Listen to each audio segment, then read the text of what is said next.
A popular podcaster has dropped a guest because the woman says that only women can have children.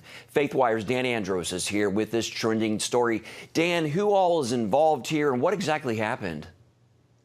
Yeah, so apparently Candace Owens, who's a conservative commentator, she's a Trump supporter. She's very opinionated, and she works for PragerU, among others.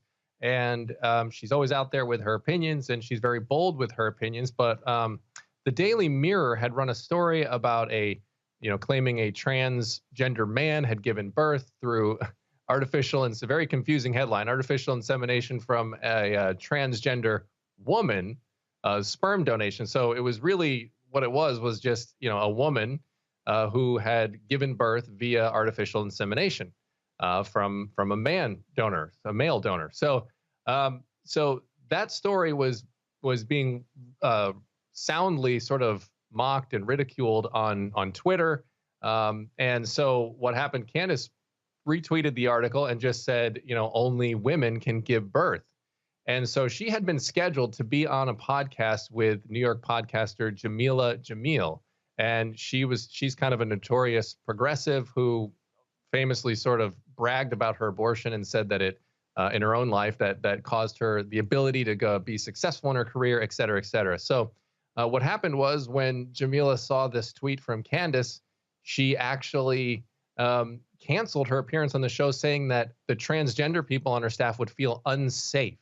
And so she basically was banned from the show for stating a scientific fact. Why would a biological scientific fact be harmful to transgender people? How does this play into their agenda, do you think?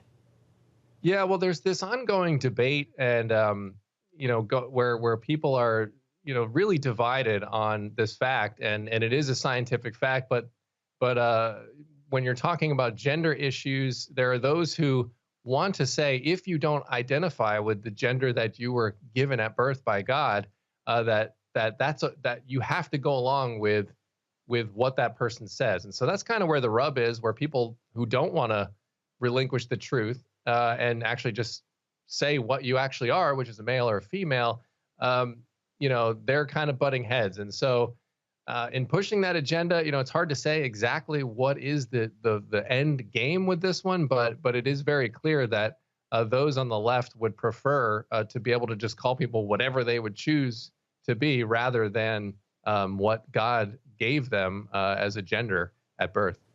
As you mentioned, Candace Owens is controversial in her own right as a black woman speaking out against Democrats. What's her message? Break it down a little bit more for us. Yeah, well, she's just been very pro-Trump and in her stances. And so I think anytime you come out and you're pro-Trump, and she is a minority, she's a female. So, there's a lot of angst, I think, from those who on the other side, these anti-Trump types who, feel that, she's supporting someone who they would say is a racist. So I think anyone defending the president at this point is going to be, controversial to a degree. Whether it's warranted or not, it's hard to say. I can't speak for all the things that Candace has said, but basically she is a Trump supporter. And so that's just going to agitate people on the left who don't like the president.